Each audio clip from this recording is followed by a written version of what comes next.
Merci beaucoup. Ben, merci Jean-Claude pour l'invitation et merci à vous d'être là. Je sais que c'est difficile le vendredi soir de ressortir. Je suis très sensible. Je viens de Paris et donc je suis content de ne pas me retrouver tout seul dans cette grande pièce. Alors, première fois, ça va être un peu... Voilà, c'est un peu ce que je craignais. Je trouve mon... Voilà. Alors, évidemment, quand on parle d'automobile et d'intelligence artificielle, vous pensez probablement à quoi vous pensez? Il faut qu'on se parle, hein, si vous... À Tesla, intéressant, ouais. Donc, voiture intelligente, voiture autonome, en gros. Hein. Eh ben, je ne vais pas du tout vous parler de ça, en fait. Voilà. Alors, et en grande partie, c'est pour ça que je vais vous en... Alors, si on va en parler un peu, hein, quand même. Pas mal de mes exemples sont liés à la perception de l'environnement par la voiture, hein, parce que c'est là que s'illustre bien l'intelligence artificielle. Une de ses applications fameuses qui est la partie reconnaissance des images. Mais voilà, vous n'allez pas apprendre de révélations sur voilà, quand est-ce que Renault va faire une voiture autonome, quand est-ce que vous pourrez l'acheter. Enfin, on peut en parler, mais c'est pas dans ma présentation proprement dite. Et avant de commencer aussi, qui ici est hostile à l'intelligence artificielle, a priori? Bon, très bien, merci. Bon, c'est aussi intéressant hein, Donc, vous êtes plutôt bienveillant et vous êtes là pour en savoir plus sur comment ça marche et ce qu'on peut en faire. Très bien. Donc, en fait, moi-même, je vous dirais pourquoi il faut être hostile à l'intelligence. Non, je vous dirais que pourquoi il faut voilà, apprécier ses performances, mais aussi se méfier de certains de ses travers. C'est la deuxième partie de mon exposé. Peut-être on n'arrivera jamais. N'hésitez pas à m'interrompre hein, pour poser des questions, demander des détails. Si je ne parle pas d'une chose que vous avez envie d'entendre, bah, soit pendant les questions à la fin, soit pendant mon exposé, comme vous préférez. Alors, l'intelligence artificielle, c'est d'abord de l'informatique, en fait, hein, pas de miracle. C'est une façon de programmer les ordinateurs qui est nouvelle et qui permet de pallier un certain nombre de limitations de la programmation graphique, de la programmation classique. Une analogie que j'essaye de filer là ces derniers temps, je ne sais pas si ça va très loin, c'est de faire la différence entre une recette de cuisine, donc aujourd'hui un algorithme classique, non intelligence artificielle, eh bien, vous avez la liste des ingrédients et vous avez une suite d'instructions qui va vous dire comment faire la recette à la fin. Donc ça, c'est une algorithmique, c'est de l'informatique classique. Et on vous donne une recette à partir de données d'entrée que vous avez. Qu'est-ce qu'il faut suivre comme instruction pour arriver à la solution? Dans le monde de la cuisine, l'intelligence artificielle serait plutôt du type, je vous dis ce que j'ai dans mon frigo et je vous dis ce que vous pouvez fabriquer avec. Voilà, donc c'est plutôt comment on prend une décision plutôt que de suivre des instructions, comment on va prendre une décision à partir d'informations qu'on ne peut pas suivre à la lettre. Vous voyez, il n'y a pas une recette qui vous dit si vous avez des poireaux d'un, il faut aller feuilleter tout le bouquin pour trouver. Donc c'est ça que va faire l'intelligence artificielle, essayer de vous aider à vous dépatouiller d'une situation qui est potentiellement très, très compliquée à gérer. Et donc, il y a autour de cette... Alors, les frontières, là, je lisais un article sur la définition qu'on donne à l'intelligence artificielle, c'est très flou, c'est très vague, ça dépend beaucoup. Moi, j'aime dire que, en gros, il y a deux techniques informatiques qui caractérisent l'intelligence artificielle. Il y a une informatique, une IA dite symbolique, donc qui va être basée sur des règles. Donc, on va donner des règles. Et puis après, l'IA va être capable d'exploiter ces règles pour donner la décision qu'il faut prendre. Et puis, il y a une IA dite connexionniste basée sur les données. Bon, je vais illustrer tout ça après. Qui, elle, on ne va pas lui donner des règles, on va lui donner des exemples de façon dont le système se comporte. Et elle va elle-même, après, être capable de prédire le comportement du système. Donc, en gros, quand on utilise, et derrière tout ça, il y a des tas de techniques différentes encore, mais pour moi, c'est ça qui fait la particularité de l'IA. Et puis, grâce à ça, on arrive à faire des choses qu'on n'arrivait pas à faire avec de l'IA, avec de l'informatique traditionnelle. Le fameux le traitement des combinatoires, donc cette histoire de recettes à partir des ingrédients. Il y a un peu le même problème quand vous voulez jouer aux échecs. Jouer aux échecs, vous savez, c'est voilà, quelle pièce j'avance. Donc, vous avez le choix entre un certain nombre de pièces au début. J'ai combien de coups? Donc, déjà, il faut choisir la pièce. Après, il faut choisir le coup que vous allez faire avec cette pièce. Et puis après, l'autre en face, il va pouvoir faire des tas de coups, des tas de pièces. Et donc, vous, au coup d'après, vous voyez que vous avez encore plus de coups possibles à jouer. Donc, vous avez ce qu'on appelle une explosion combinatoire qui va être, et que, la tête a du mal à gérer. Les très bons joueurs d'échecs, ils voient 14-15 coups à l'avance. La machine, elle peut voir 100 coups à l'avance en se réparant dans cette explosion combinatoire. La partie vision artificielle, je trouve beaucoup d'exemples là-dessus parce que c'est quelque chose qui est très facile à illustrer et qui est vraiment qui a porté le développement de l'intelligence artificielle. Jusqu'à maintenant, le sujet très à la mode, c'est le traitement du langage naturel. Qui parmi vous a essayé ChatGPT? C'est tout. C'est bien, déjà. Les étudiants aussi. Oui, et tous les étudiants.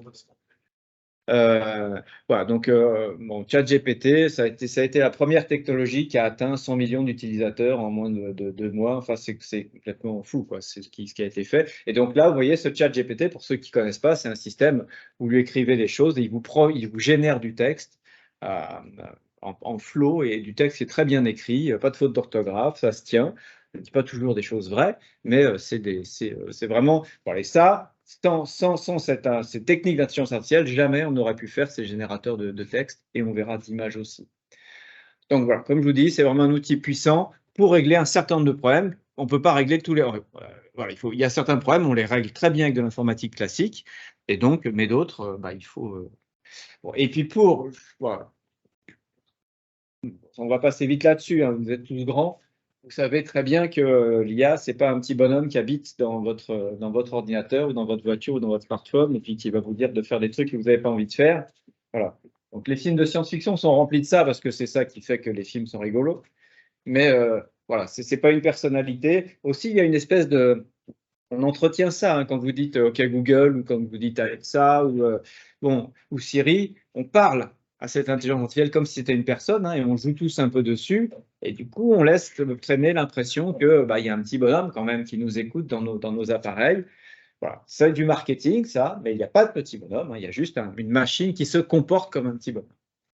Et puis ce petit bonhomme, même s'il existait, a priori, il est payé pour nous rendre service, pas pour prendre le contrôle sur l'humanité.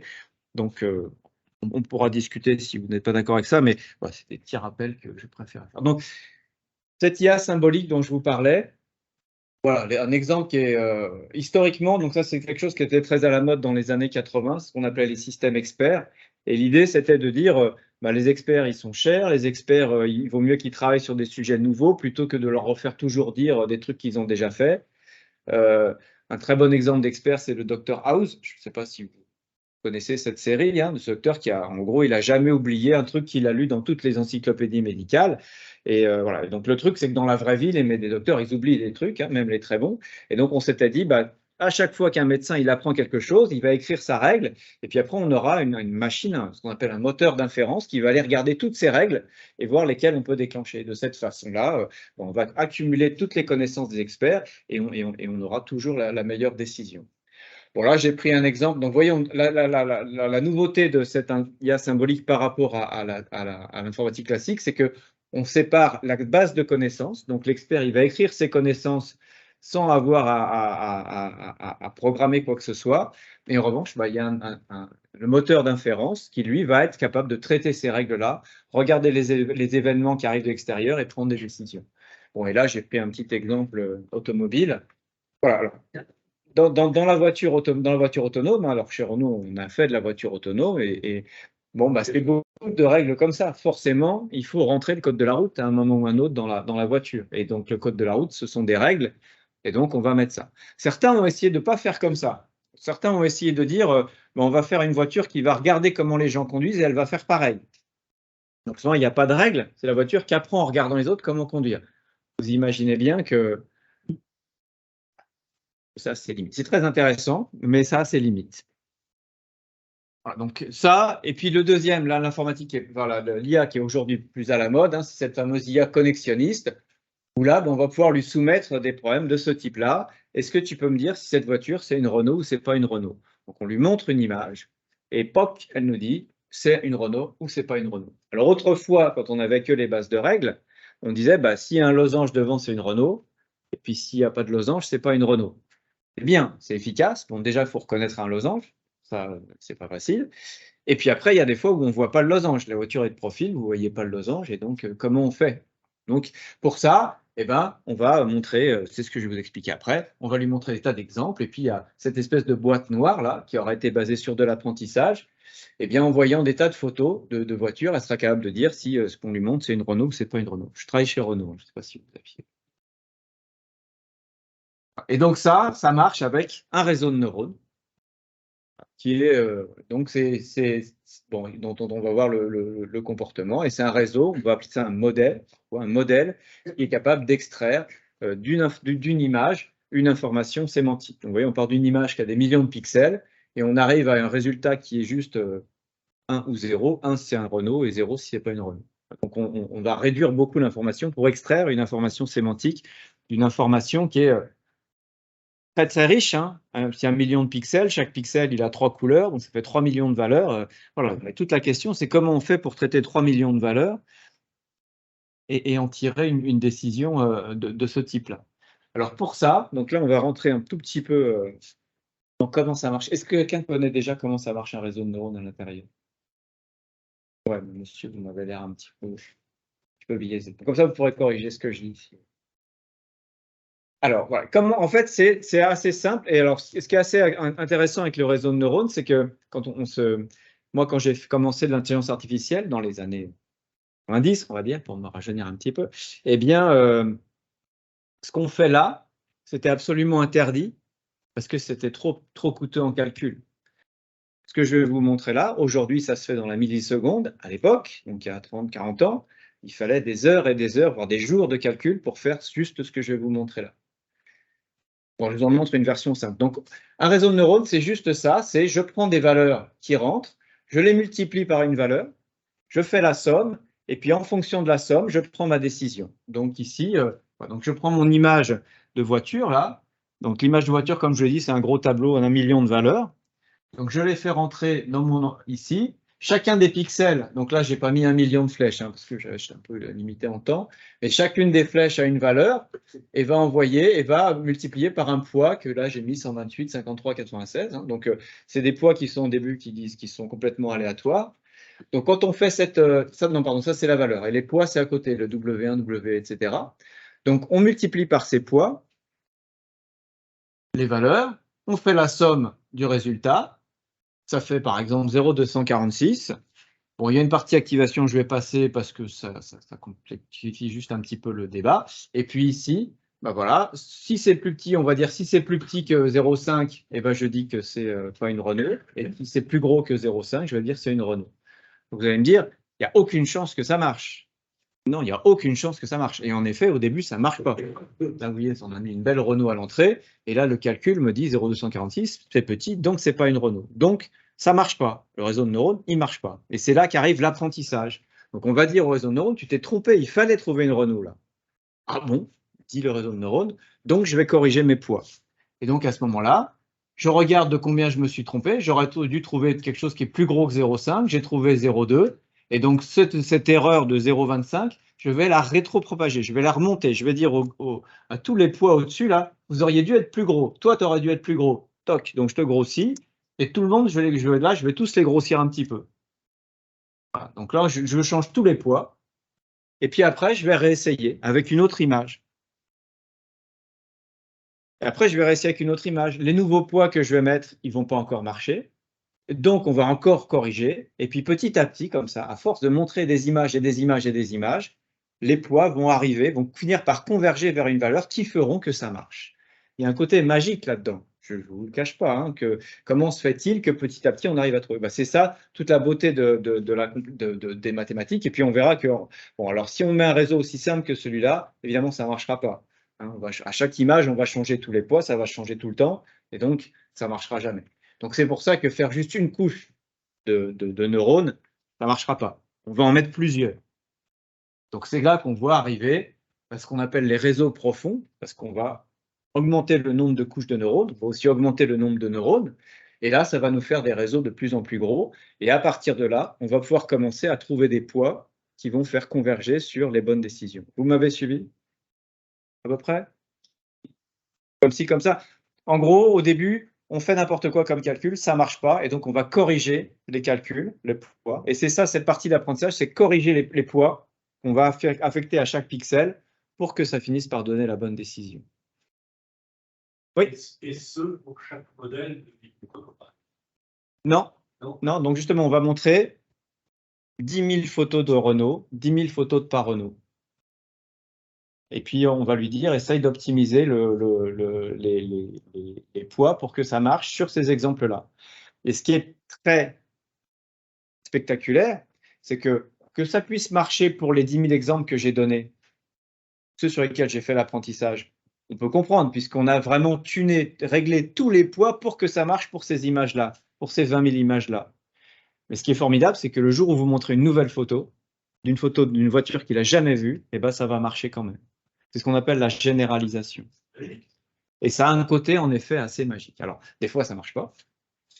Et à ce moment-là, et donc c'est là qu'arrive tout le savoir-faire du data scientist, c'est pourquoi ça ne marche pas, qu'est-ce qui s'est passé, est-ce que c'est mes données d'apprentissage qui n'étaient pas bonnes, est-ce qu'il n'y en avait pas assez. Par exemple, si je le fais avec 10 000 et 10 000, il n'y en aura sans doute pas assez, ça ne va pas marcher. Et voilà, donc il y a un côté magique, mais il y a aussi un côté savoir-faire qu'on va exprimer sur d'autres domaines aussi, sur d'autres sujets, qui fait que, voilà, ça a l'air magique, mais ça ne l'est pas. Et il y a la façon dont on construit cette architecture-là, la façon dont on l'entraîne, tout ça va faire que ça marche ou ça marche pas. L'exemple qu'il me fait, c'est reconnaître un chat. Ah ouais, c'est ça. Donc moi, je fais ça avec des voitures parce que je suis chez Renault. Avant, quand j'étais au CA, je faisais avec des souris, mais... Non. Mais en effet, donc le grand jeu, ça a été les chats, oui. Alors, on dit que pour qu'un enfant reconnaisse un chat, il faut lui en montrer 10. Ouais. Là, vous dites qu'il faut 10 000 images pour qu'il reconnaisse une Renault. Et quand je dis 10 000, je suis gentil. Alors, moi, je vais vous dire, bon, ça reste entre nous, je vous dirais, moi, pour reconnaître certains modèles de Renault, il faudrait que j'en vois beaucoup. Pour distinguer un 4x4 d'un Capture, j'ai du mal. Mais bon, autre chose. Et alors, justement, donc tout ça nous laisse à penser que, bien qu'on appelle ça un réseau de neurones, une analogie avec, c'est vrai qu'il y a nos neurones, ils fonctionnent un petit peu comme ça, ils ont des signaux en entrée, ils les ramollissent, ils les mélangent, etc. Le cerveau humain fonctionne probablement pas comme ça. C'est plus compliqué que ça. Alors, on va voir que d'ailleurs, les réseaux de neurones, ils se sont compliqués pour pas fonctionner comme ça. Mais en effet, il y a encore quelque chose à découvrir de comment on fait pour apprendre avec très peu d'exemples. Un des points qu'on suspecte, c'est que quand un enfant il voit un chat, il ne voit pas une photo de chat. Il voit un chat. C'est-à-dire qu'il peut le voir, il le voit bouger, il le voit sous tous les angles. Il reconnaît que c'est un truc qui bouge, il recolle ça au concept d'animal qu'il a déjà vu, il fait la différence avec d'autres animaux qu'il a déjà vus. Donc c'est beaucoup plus fort que simplement voir une image. À la décharge de l'ordinateur, on lui montre qu'une image d'un objet, alors que l'enfant, il voit l'objet sous toutes ses coutures et avec des caractéristiques qui vont au-delà de simplement ce qu'il voit. Pardon ? Si l'ordinateur, on lui montre un film. On pourra lui montrer un film. Voilà, on le fait, on commence à le faire, hein, mais reconnaître un chat sur un film aujourd'hui, voilà, c'est à la limite de ce qu'on sait faire, en effet. Et dans la perception, dans les neurones, il y a des renforcements de voies de neurones pour qu'il y ait une reconnaissance. Oui, alors. C'est pas aléatoire à l'intérieur du cerveau, c'est clair. Et alors, on va voir justement que, voilà, donc en fait, cette architecture-là, elle est bien sympathique, mais elle a montré ses limites. Et donc là, voilà, ici, je vous ai montré quelques illustrations d'architecture. Donc l'architecture que je vous ai montrée, c'était ce qu'on appelle un réseau complètement connecté. Les colonnes de réseau, elles sont tous de neurones, ils sont tous reliés les uns avec les autres. Ça marche dans des cas simples, mais si vous voulez faire des choses plus compliquées, notamment de la reconnaissance d'images, ben, il va falloir faire des architectures qui sont de plus en plus compliquées. Le premier, là, le Convolutional Network. Alors, on peut en parler parce que ça a été inventé par un Français, Yann Lequin, qui est aujourd'hui chez Facebook Meta, donc grosse tête. Et donc, c'est lui qui a inventé la façon efficace de reconnaître des choses sur les images. Et ça commence par des premiers niveaux qu'on dit convolutionnels, c'est-à-dire qu'ils vont regarder des petits morceaux d'images pour voir. Et parce qu'en fait, ce n'est pas le pixel lui-même qui est intéressant, c'est le pixel dans son contexte. Est-ce que le pixel, il fait partie d'un bord? Est-ce qu'il fait partie d'un coin? Est-ce qu'il fait partie d'un endroit où toute la couleur est pareille? Et donc, c'est ça son idée, ça a été de dire, plutôt que de regarder le pixel unique, je vais regarder un petit pavé autour. Et ça va permettre d'accélérer beaucoup plus la façon dont le système va pouvoir faire son tri dans ce qu'il voit. Voilà. Donc ça, c'est un premier niveau. Alors, je ne veux pas tout vous décrire, hein, mais c'est pour vous dire que, en fait, à chaque problème particulier, on a inventé des nouvelles architectures, beaucoup plus sophistiquées que ce réseau complètement connecté que je vous ai montré, pour essayer d'aller attraper la caractéristique de ce qu'on voulait prendre. Donc ici, là, je vous ai dit, le réseau convolutionnel, un être humain a dit, ça serait plus malin de prendre des petits morceaux d'image plutôt qu'un pixel tout seul. Là, l'architecture encodeur-décodeur, je vais vous en parler un tout petit peu parce que c'est ça qui est à l'origine d'un truc qui est fascinant aujourd'hui, qui est la partie génération des images. Vous avez vu, hein, sûrement l'IA qui est capable de faire des photos qui viennent de nulle part. Eh bien, c'est avec des architectures de ce type-là. Parce que vous voyez, dans ce que je vous ai montré, on partait d'une image et on arrivait à une information qui était 1 ou 0, Renault ou pas Renault. Comment on fait pour créer des tas de pixels? Parce qu'en fait, quand on veut créer une image, il faut créer 1 million de pixels. Et donc, l'architecture, elle est comme celle que vous voyez au milieu, l'encodeur-décodeur. On a une partie encodage qui prend l'image et qui va la réduire sous la forme d'un vecteur qui est beaucoup plus, donc un nombre de points. Au lieu d'avoir 1 million de valeurs, on va résumer ça sur 1000 valeurs, mettons. Et à partir de ces 1000 valeurs, on peut prendre une décision. Dans ces 1000 valeurs, si j'ai beaucoup dans le haut et dans certaines parties de ces 1000 valeurs et moins dans d'autres, c'est une Renault. Puis si c'est plus dans d'autres, ça ne sera pas une Renault. La partie décodeur, à partir de ces 1000 valeurs, elle va reconstruire 1 million de valeurs pour reconstruire une image. Donc là, on va un peu créer de l'information. À partir de 1000 valeurs, on va créer 1 million de valeurs. Ça aussi, c'est assez magique. Comment, à partir de 1000 valeurs, comment vous pouvez décrire une image d'1 million de pixels à partir de 1000 points? À partir de 1000 valeurs, comment imaginez, moi, je vous donne 1000 valeurs, dites, donnez-moi 1 million de valeurs. Alors, vous allez faire n'importe quoi, puis vous allez me donner 1 million de valeurs, mais comment ça va faire une image et comment ça sera interprétable? Et donc là, ce système-là, comment ça marche? On va faire un apprentissage tout bête, c'est qu'on va lui mettre une image au début, et on lui met la même, et on lui dit, je veux retrouver la même image à la fin. Et donc, alors au début, il va faire n'importe quoi. On va lui mettre une image de voiture au début et il va nous ressortir une espèce de brouillard de 1 million de pixels qui ne veulent rien dire. On va lui dire, tu t'es trompé, tel pixel, il aurait dû être le même qu'à l'entrée, etc. Et avec ça, le système va apprendre, pour toutes les images, à être capable de régénérer l'image d'entrée qu'on lui aura donnée. Et ça, voilà, c'est le principe de... Et après, ce qu'on peut faire, vous retirez la partie encodage de l'image et vous rentrez juste des 1000 valeurs au pif dans le petit rectangle gris qui est au milieu. Et de ces 1000 valeurs-là, ça va vous produire une nouvelle image. Une nouvelle image qui sortira de nulle part, en fait, et qui sera créée, et qui sera sans doute très, très réaliste, parce que la partie décodeur est habituée à générer des images qui ont un sens, qui représentent des voitures, des chats, des peintures de Van Gogh, etc. Donc ça, c'est vraiment une mécanique qui est géniale pour créer, par exemple, des images. Bon, et après... Des réseaux récursifs, bon, je vais passer un peu vite là-dessus. Les transformers, donc ça a été une révolution aussi il y a 5-6 ans pour traiter les images de façon encore plus, faire de la reconnaissance sur les images encore plus efficace. Les perceivers, c'est encore une nouvelle génération. Tout ça pour vous dire que quand on dit que l'intelligence artificielle apprend toute seule, voilà, elle apprend à partir d'une architecture qui a été imaginée par un être humain. Et donc quand on dit, ouais, mais alors l'intelligence artificielle, elle va devenir plus intelligente que nous, spontanément, non. Elle deviendra de plus en plus intelligente parce qu'un être humain dira « Ah ouais, mais là, je vais rajouter un petit morceau dans mon architecture, je vais lui faire une double boucle, je vais lui mettre de la convolution. » Voilà. Donc, vous voyez, donc cette partie « j'apprends tout seul », c'est vrai, mais il faut que l'architecture ait été conçue par un être humain et que les images qu'on lui donne ou les données qu'on lui donne pour faire son apprentissage soient données par un être humain. Donc, vous voyez, cette partie « j'apprends tout seul », c'est beaucoup dire. C'est pas faux, mais c'est juste une toute petite partie de l'intelligence qu'il y a pour. Et c'est pas une intelligence artificielle spontanément qui va passer, qui va inventer le réseau convolutionnel. C'est Yann Lequin qui a dit on va faire comme ça pour aider la machine à mieux traiter les images. Voilà. Et donc avec tout ça, on fait des trucs incroyables. Alors incroyable ou pas. Donc, alors ici, vous voyez, donc nous on est très fiers dans l'automobile d'avoir des systèmes qui reconnaissent automatiquement, dans des images qui sont prises à bord de nos véhicules, de reconnaître des piétons, de reconnaître des immeubles, de reconnaître des vélos, des voitures. Voilà. Donc, tout ça, ça marche très bien. Puis on a une petite boîte autour, et comme ça, avec la taille de la boîte, on arrive à estimer la distance. Ça, c'est super. Et aujourd'hui, vous avez ça sur les voitures que vous achetez depuis quelques années. Si vous avez remarqué, sous le rétroviseur, il y a une grosse boîte. Enfin, ça dépend des voitures que vous avez aussi, hein, mais dans cette grosse boîte, il y a une caméra avec cette intelligence-là qui est capable d'extraire tout ce que votre système voit. Et c'est comme ça que vous allez être maintenu sur votre voie entre les lignes. C'est comme ça que la voiture peut freiner toute seule s'il y a un piéton qui est trop près, etc. Donc cette intelligence-là, elle est déjà disponible dans les voitures qu'on achète aujourd'hui. Et alors là, voilà, est-ce que c'est vraiment génial? Nous savons très bien reconnaître une voiture, un piéton, et donc on a, comme vous dites, un enfant de 3 ans, il sait reconnaître un chat. Est-ce qu'on a besoin de autant d'intelligence pour reconnaître une voiture? Ben oui, si on veut que la machine le fasse, il fallait en passer par là, mais elle n'est pas, alors, elle n'est pas beaucoup plus forte que nous. Et même, elle a tendance à parfois rater des choses que nous on voit.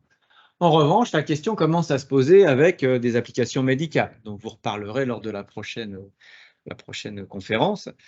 Il y a eu un bruit il y a 10-15 ans où on a dit, bon ben voilà, ici, une intelligence artificielle, elle détecte les tumeurs sur des radios. Voilà. Et elle les détecte mieux qu'un radiologue. Voilà, vous voyez, cette tumeur, le radiologue ne l'avait pas vue. Alors le radiologue dit, ouais, bon, ça va, j'étais fatigué, voilà, c'était le 50e patient, j'avais fait 2 nuits de garde, etc. Mais bien sûr, je l'aurais vu si j'avais fait attention. Donc, voilà. Donc c'est quand même bien, c'est bien que la machine compense les faiblesses de l'être humain, les faiblesses bien humaines.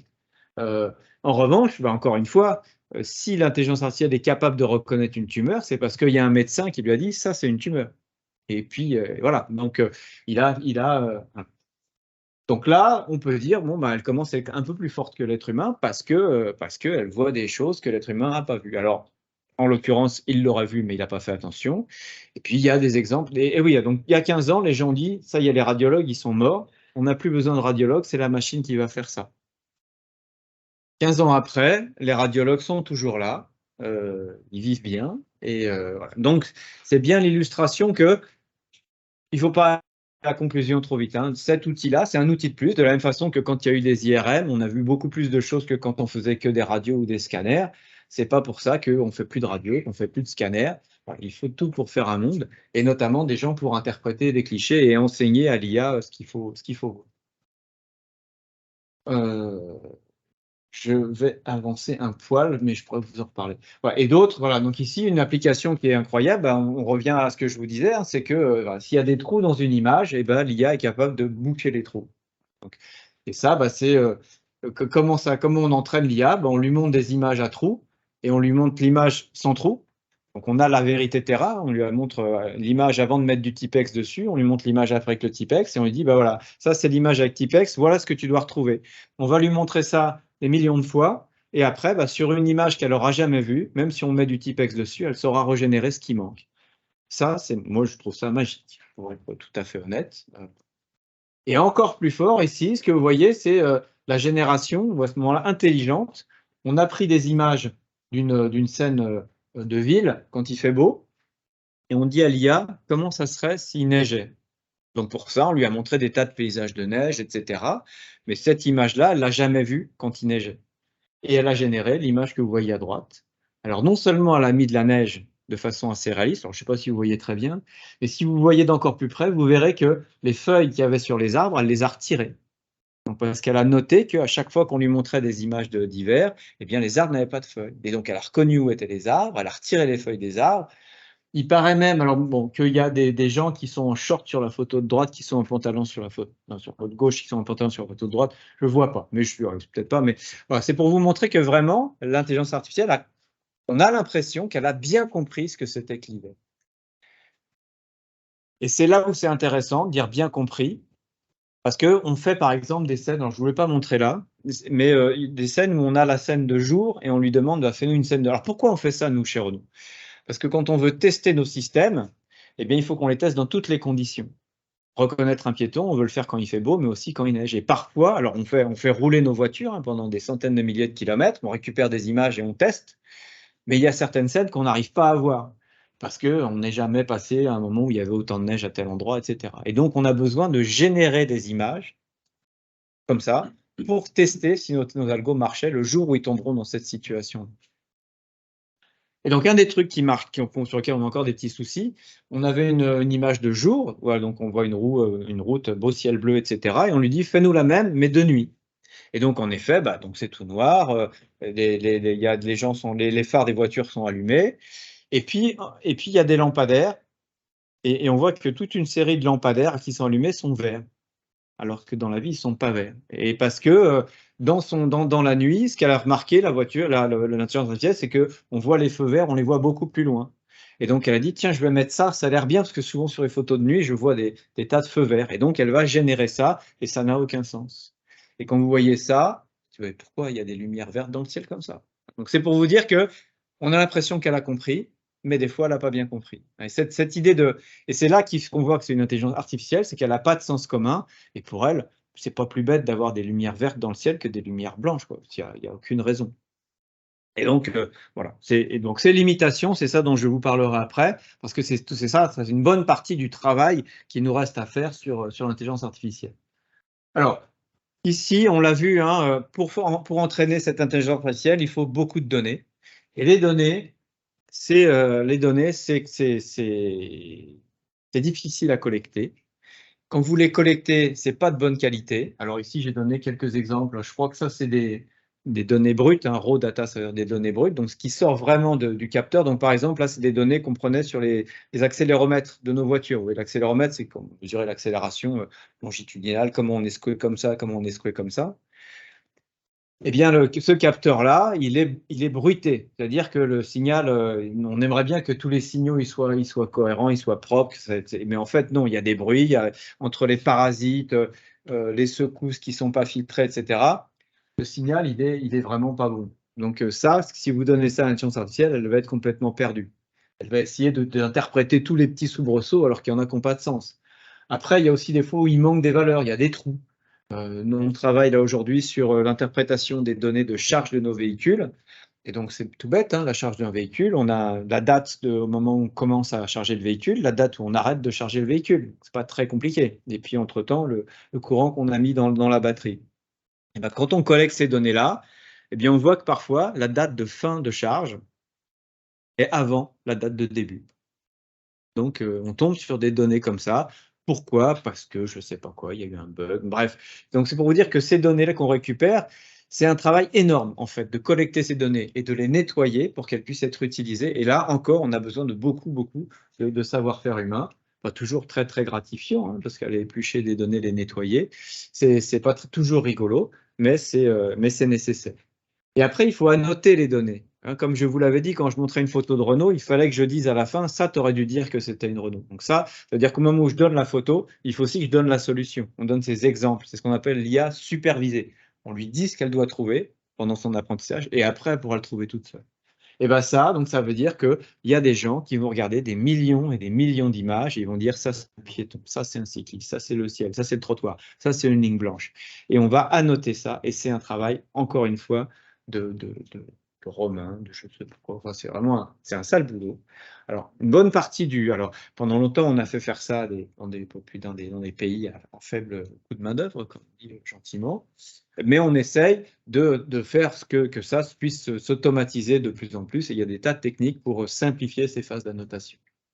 Et puis, une fois que vous avez fait ça, vous avez un dataset, donc un ensemble de données.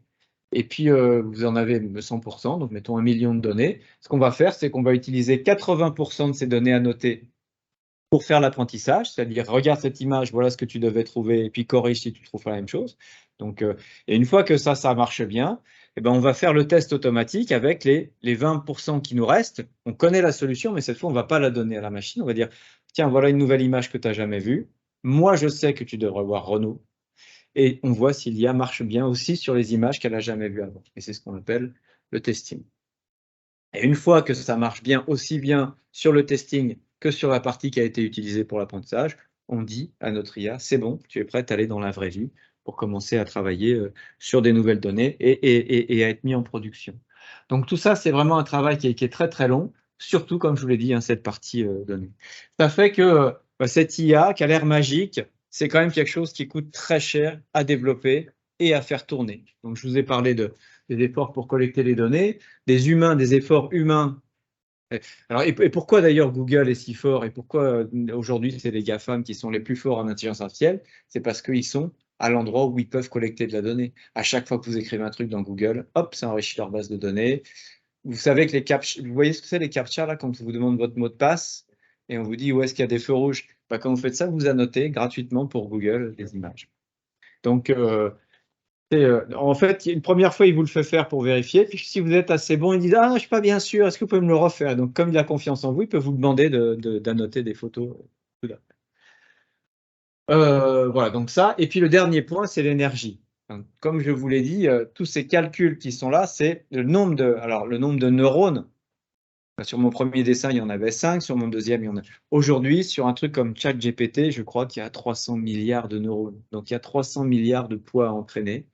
Et donc, les ordinateurs qui stockent ça et les ordinateurs qui font le calcul pour calculer le poids des neurones sont gigantesques. C'est des énormes serveurs. Et donc, la consommation électrique de l'IA devient un problème important.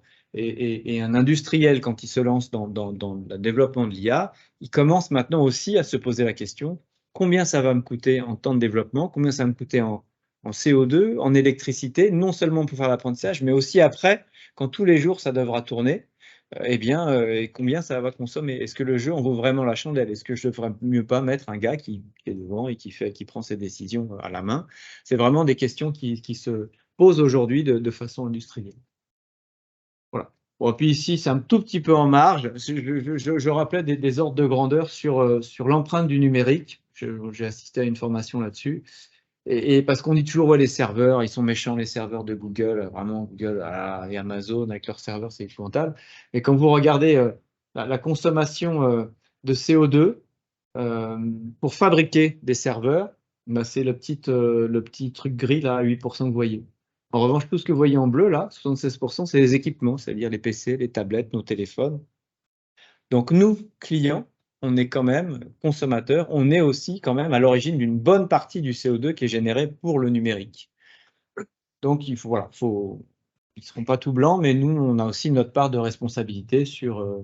Vous êtes sûrement des gens qui ne se quittent pas comme ça, mais moi, je sais, j'ai 2 téléphones là, j'ai 3 tablettes chez moi. Voilà. Et puis après, l'énergie consommée, donc là, on voit que c'est un peu moins déséquilibré, hein. Les data centers consomment quand même 2 fois beaucoup. Et puis les équipements, 60%. Voilà, donc ça c'est pour vous situer voilà, comment ça marche, les bons côtés et les questions qu'il faut traiter. Alors maintenant, je vais vous parler des applications dans le monde de l'automobile. Et c'est là où vous allez être très déçus. Je ne vais pas vous parler de voitures autonomes, mais de trucs qui sont très concrets. Voilà. C'est pour vous dire que l'IA peut aller se loger, pas simplement dans je joue aux échecs, mais par exemple, pour organiser le travail des opérateurs. Donc, sur la chaîne, il y a des opérateurs humains, qui font des tâches assez répétitives. Et là, en l'occurrence, vous voyez, ils sont sous la caisse et leur objectif, il y a des trous. Et avant de passer dans un traitement, on va boucher tous les trous à la cire avant de faire le traitement, puis après, on fera fondre la cire. Et donc, pour ça, bah, il y a des buses qui sont à la bonne taille pour chaque trou et qui va mettre de la cire dans chaque trou. Et donc, il y a un certain nombre de buses, il y a un certain nombre de trous. Vous voyez, il y a 50 trous, 29 tailles de trous, 6 opérateurs. Et donc, comment on va faire pour que les gars, ils se disputent pas? Non, moi, j'ai besoin de cette buse. Non, c'est moi d'abord. Tiens, fais d'abord ce trou, puis moi, je le ferai après. Voilà. Donc, si on laisse les gars se débrouiller tout seuls, sachant qu'ils ont 1 minute pour leurs 59 trous, ça va être la baston. Donc, pendant longtemps, il y avait un type qui réfléchissait à la main, il disait, bon, bah, toi, tu vas faire ça, et puis toi, tu vas, ah non, ça va pas marcher, donc je retouche, etc. Et donc là, on va utiliser l'intelligence artificielle pour régler ce problème de combinatoire dont je vous parlais. Je vais d'abord essayer, si lui, il fait tous ces trous-là, et l'autre, il fait tous ces trous-là, est-ce que ça passe, c'est ce qu'on entend, etc. Oui, non.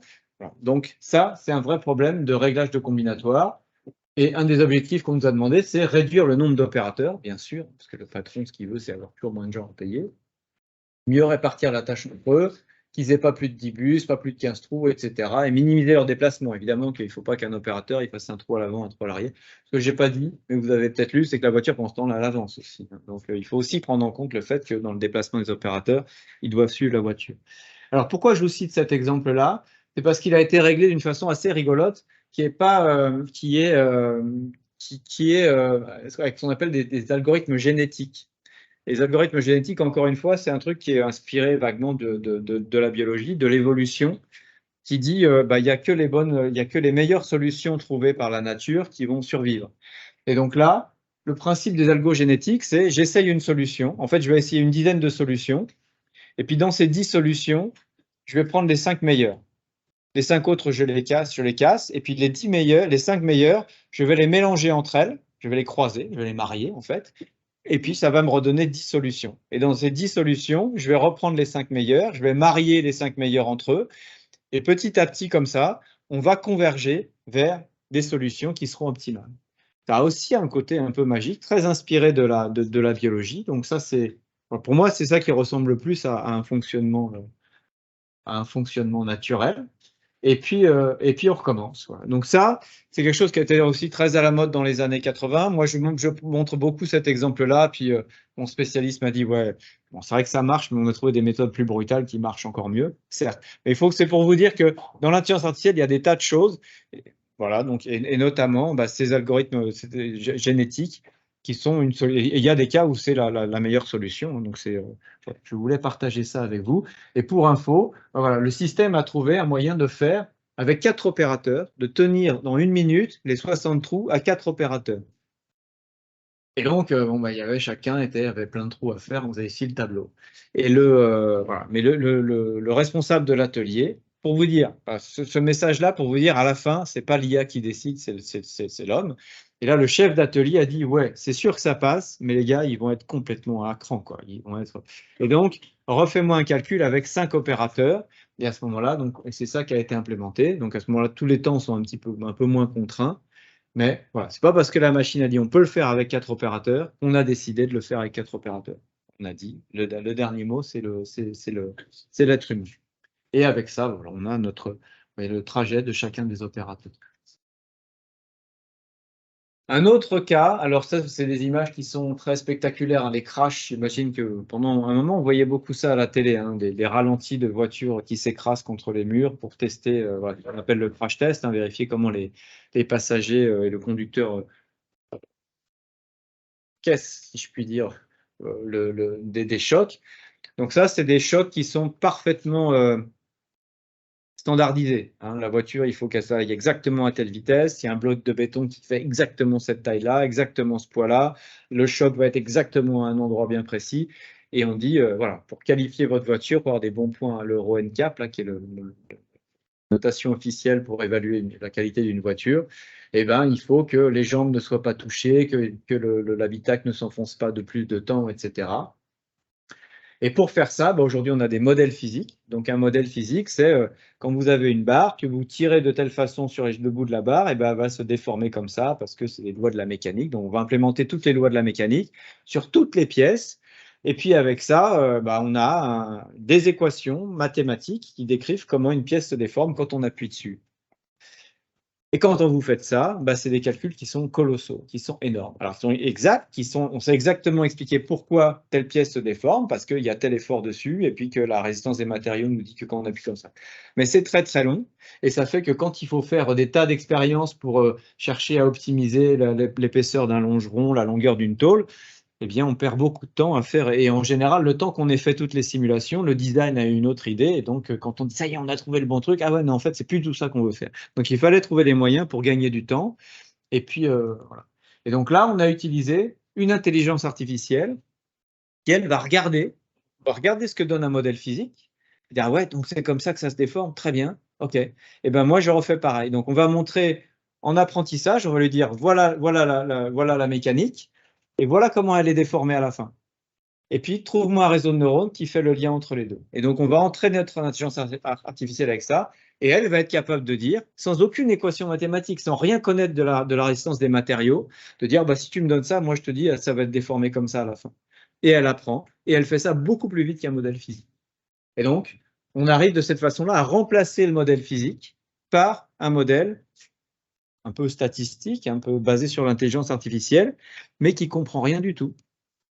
Voilà, qui est incapable d'expliquer pourquoi ça se déforme comme ça. En revanche, alors ici, là, sur ces images-là, on compare ce que donne le modèle physique avec ce que donne le modèle intelligence artificielle.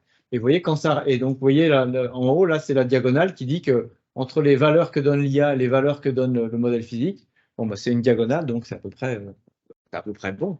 Alors, il y a quelques points. Alors, quand ça change, quand c'est très bleu, c'est que c'est parfait. Puis quand ça devient rouge ou jaune, jusqu'à violet, c'est que c'est moins bon. Et donc là, on trouve que c'est quand même assez bon. Et les endroits où c'est pas bon, c'est les endroits où la déformation nous intéresse moins. Donc évidemment, une fois qu'on a fait ça, l'IA nous dit, essayez ça, si tu mets un longeron de cette taille-là, voilà comment ça va se déformer. Quand on arrive à quelque chose où l'IA nous a amené à un endroit où on a bien optimisé la résistance de notre caisse, à ce moment-là, on repasse dans le modèle physique, bien sûr. Et le modèle physique dit, ah, en effet, les équations nous confirment que vous avez trouvé la bonne taille. Et une fois qu'on a fait ça, après, on envoie une vraie voiture dans un vrai mur et on vérifie que ça fonctionne bien. Ouais, le dernier exemple que je vais vous présenter, c'est déjà fini. Dis donc. Bon, alors je ne vais pas vous parler de cet exemple. Ce qui est rigolo dans cet exemple, donc ça c'est, moi je vous en parle quand même. Allez. Ici, vous voyez, il y a un petit fil qui traîne devant. Là, vous ne le voyez pas, mais quand l'opérateur va le voir, il va le relever. Alors, je suis trop petit pour vous le montrer. Voilà, hop, ce fil-là, il traînait, il n'aurait pas dû traîner. Donc là, heureusement, il y a un opérateur qui passait, il l'a vu et il l'a retiré. Et donc, ce qu'on voudrait, c'est que l'intelligence artificielle soit là et regarde ce truc-là et signale quand ce fil est mal positionné. Et donc ça, si on veut le programmer avec du traitement d'image conventionnel, c'est très compliqué parce que le fil, il n'a pas une forme, il peut être un peu n'importe où, il peut être tordu de différentes façons.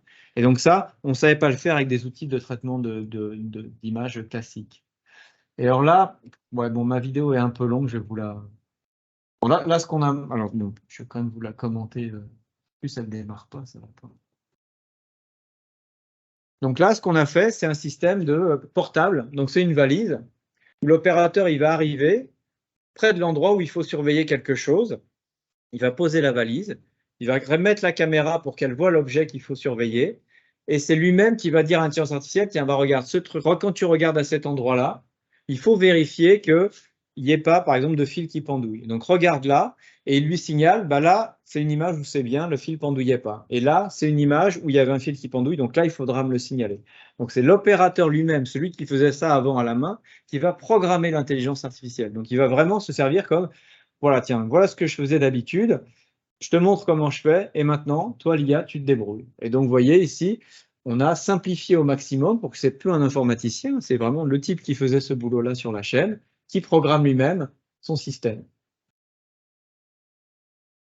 Donc, je ne vais pas vous montrer la vidéo en entier, vous avez compris le principe. Donc, vraiment, voilà, ici, vous voyez, il montre la zone qu'il faut surveiller, et puis il va dire dans cette zone-là, ça c'est bon ou ça c'est pas bon. Donc il va trouver une dizaine d'images, et là on arrive à le faire avec assez peu d'images, pour que le système soit capable après, tout seul, de dire ça c'est une image OK ou ça c'est une image pas OK. Une fois que c'est programmé dans la valise, il y a une petite verrine, donc il y a un petit feu rouge en haut, et qui fait que la valise appellera au secours dès qu'elle verra qu'il y a une image qui n'est pas OK qui lui passe devant.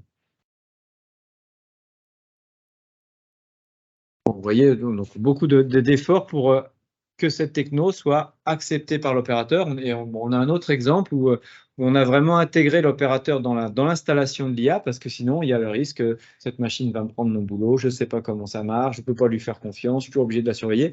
Là, on l'implique dès le début dans la mise en œuvre du système, et à la limite, il dira si le truc ne marche pas, c'est parce que je lui ai mal appris. Voilà, comme quand vous prenez un apprenti, que vous lui apprenez à utiliser, à faire une manip, et c'est voilà, s'il fait mal, c'est en partie peut-être parce que vous lui avez mal appris. Alors, je ne peux pas arrêter le diaporama. Je vais passer à l'image d'après. Non, on l'a déjà. Voilà. Et voilà, des tas d'autres exemples de ce qu'on fait. Alors, donc il y a un peu de navigation quand même. On fait un peu de véhicules autonomes quand même, ou d'assistance. Je ne sais pas, certains d'entre vous ont l'ACC, le système de régulation automatique de vitesse. Vous connaissez ça? Ouais. Vous l'avez, le système adaptatif? Ouais. Ça marche bien? Voilà. Alors, non, ça marche pas bien? Voilà. Bon, ça fait partie des choses qu'il faut régler. C'est dommage. Ouais. Donc, un des trucs qu'on aimerait faire, c'est en effet que voilà, le système voit comment vous conduisez et qu'on règle. Peut-être qu'il accélère très vite. Qu'est-ce que vous avez? Parce que vous avez une Tesla. Comment? Ah oui? Voilà. Donc ici, par exemple, un des trucs qui ne marche pas très bien dans l'ACC, pour vous montrer les limites de l'IA, Eh bien, c'est que vous allez suivre une voiture. Alors, pour ceux qui ne connaissent pas ce qu'est l'ACC, Adaptative Cruise Control, c'est un système de régulation de vitesse. Vous dites, je veux rouler à 90. Et donc là, ça vous maintient à 90. Donc ça, c'était le cruise control classique. Et l'adaptatif, c'est que s'il y a une voiture devant vous qui ne roule pas à 90, eh ben, la voiture va se ralentir pour garder une distance de sécurité devant la voiture, avec la voiture qui est devant vous. Donc ça, c'est bien parce que ça veut dire que si vous ne faites pas trop attention, en effet, le système, voilà. Alors c'est un peu pénible parce qu'au moment où vous apercevez que vous roulez à 70 et que vous réalisez que c'est parce qu'il y en a un qui se traîne devant, bon. Et voilà, après, c'est toujours vous qui conduisez. Et un des trucs où c'est une des limitations du système, c'est que vous suivez une voiture qui roule à 90 normal, vous êtes content, et la voiture, elle sort.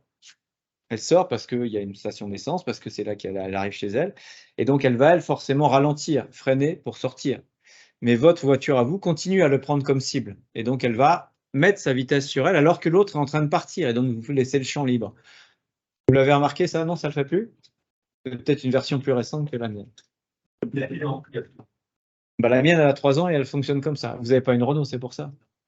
Et c'est très dangereux.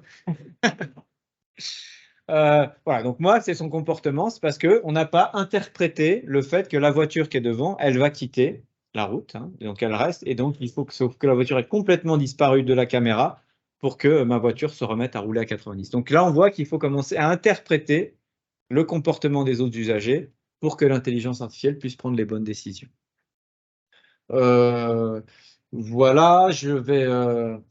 Bon, l'analyse des retours clients, ça, c'est nos clients, ils ne sont pas toujours contents. Souvent, ils sont contents, mais parfois, il arrive qu'ils ne soient pas contents. Donc, ils vont envoyer des petits mots sur les Google Reviews, dans les réseaux. Et on va essayer de détecter assez tôt quand est-ce que les gens commencent à se plaindre d'un truc qui ne marche pas bien dans un garage Renault, sur un véhicule Renault, pour essayer d'anticiper avant qu'on ait une marée de gens qui se plaignent d'un truc en particulier, d'essayer de détecter des signaux faibles. Et vous voyez bien que pour un être humain, c'est compliqué d'aller lire tout ce qui se passe sur le web. Donc là, l'IA peut nous permettre d'être plus attentifs à nos clients. Bon, puis des tas d'autres applications dont on pourrait parler, mais je ne vais pas...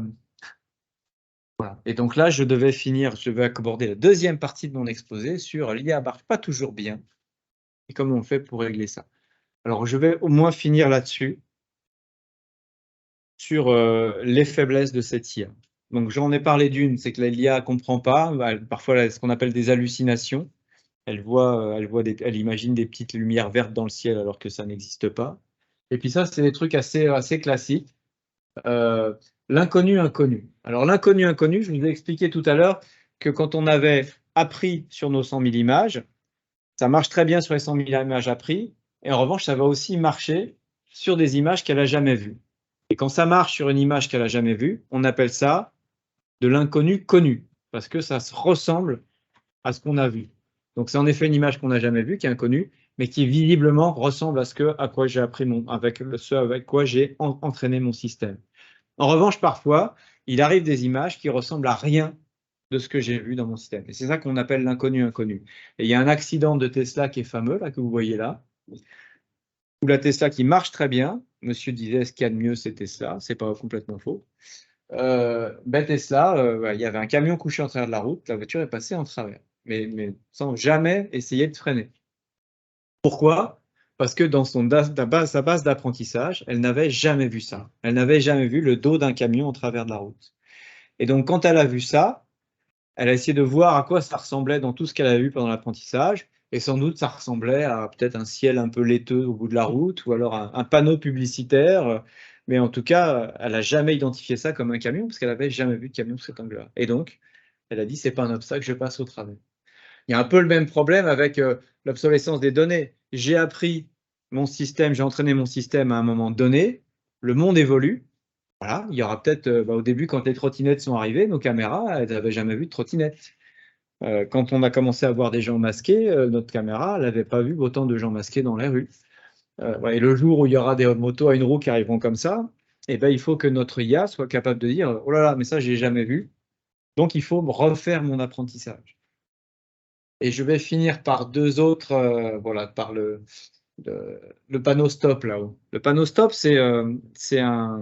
Alors voilà, ce panneau stop, pour vous, c'est un panneau stop. Pour l'intelligence artificielle, ça c'est un panneau limitation à 20 km/h. Et donc ça paraît fou, hein, mais quand vous avez un système de reconnaissance des panneaux qui marche très bien, et ben vous lui montrez ce panneau-là. Et qu'est-ce qu'il y a comme différence? Ben, il y a quelques scotch collés sur le panneau stop.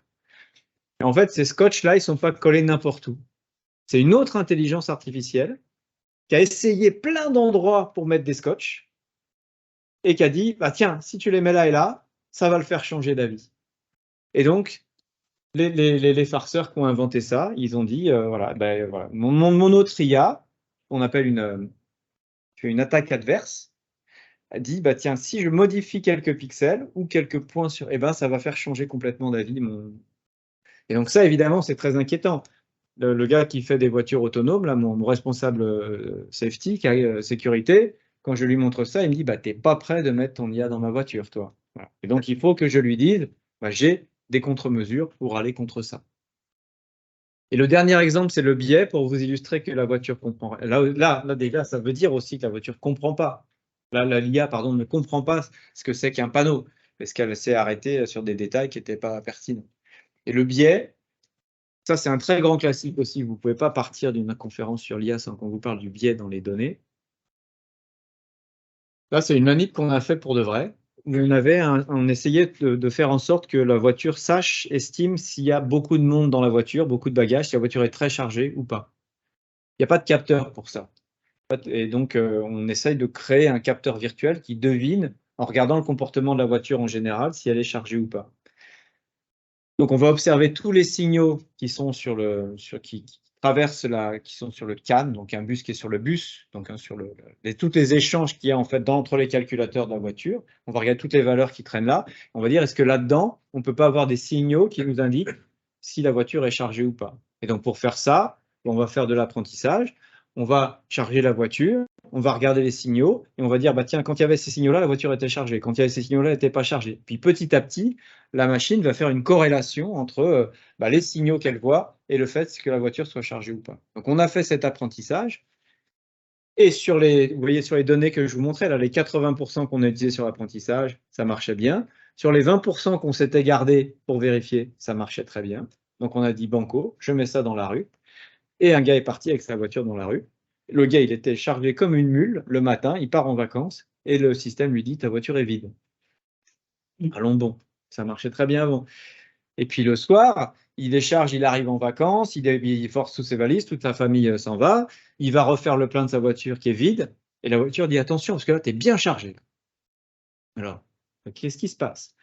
On est allé se renseigner, et donc là, on utilise des techniques dites d'explicabilité, donc on va demander à l'IA pourquoi elle a pris cette décision, et l'IA dit, bah, non, mais là, tu étais chargé, non, tu étais vide, parce qu'il était 8 h du matin. Ah bon? Et le soir, ben le soir, tu étais vraiment super chargé parce qu'il était 8 h du soir. On dit, mais c'est quoi le rapport? Et en fait, on s'aperçoit que nous, pendant l'apprentissage, le matin, on commençait nos essais avec une voiture vide. Plus la journée avançait, plus on la chargeait. Et donc, l'intelligence artificielle, elle a dit, ah non, il y a un truc qui marche à tous les coups, c'est de regarder l'heure. Là, j'ai la corrélation parfaite. Dans tous les exemples qu'on m'a donnés, c'est toujours le matin que c'est. Voilà. Et c'est ça qu'on appelle le biais. On a donné des mauvaises données, enfin des données qui sont bonnes, mais qui sont de telle façon que, comme elle fait de la corrélation et pas de la causalité, elle a trouvé cette corrélation dans les données qu'on lui donnait, et donc elle a pris cette décision. Un autre exemple connu, c'est reconnaissance entre chien et loup, où le système avait regardé autour de l'animal, s'il y avait de la neige, c'était un loup, et puis s'il n'y avait pas de neige, c'était un chien. Vous voyez, l'IA ne comprend pas, elle peut très bien regarder au mauvais endroit, et c'est ça qu'il faut essayer de détecter dans les cas. Donc normalement, la deuxième partie de mon exposé, c'est comment on fait pour régler ça, parce qu'il y a des solutions. Donc je vais passer très vite pour arriver à ma conclusion, si vous me permettez, monsieur le directeur. Donc je passe là. Donc ici, on a tout un projet pour régler ça. La loi est en train de se poser la question de comment on peut faire confiance à l'IA. Donc on a ce gros projet, je vais passer très vite sur tout ça. Voilà, ici quelques éléments de solution. Un moyen pour regarder les données de plus près, vérifier la robustesse en bruitant les images. Nous, on les bruite avant que quelqu'un d'autre les bruite à notre place. Et puis, ça ne marche pas, bon, on fait en sorte qu'elles soient plus robustes. Ça, c'est les fameuses explicabilités dont je vous parlais. Qu'est-ce que tu as regardé, IA, pour me dire que l'image était bonne ou pas? Donc là, elle va mettre un peu de surbrillance à l'endroit qu'elle a regardé pour prendre sa décision. C'est pour regarder si les soudures sont bonnes ou pas. Et puis ça, c'est pour détecter des cas inconnus. Ben, on va détecter qu'une donnée. Donc ici, par exemple, voilà, on va faire un réseau, ce fameux encodeur dont je vous parlais, hein, qui va transformer une image en 1000 valeurs. Et ben, ces 1000 valeurs, tant qu'on met des images, on va faire en sorte qu'elles tombent à peu près toujours dans les mêmes valeurs. Donc ça, c'est vous voyez, dans mon cône là, eh ben, elles vont toutes tomber à peu près au milieu. Et s'il y a une valeur de cette espèce de signature de l'image qui tombe à l'extérieur du cône ou sur le bord, on va dire, tiens, bah, c'est peut-être différent. Et là, bah, voilà, mon image d'éléphant, elle ne va pas tomber avec toutes les autres, là, dans la grosse bulle, dans le haut de la colline, elle va tomber sur le bord, et là, on va dire, ah bah oui, ça, c'est pas une image comme les autres, et donc, on ne peut pas prendre la même décision.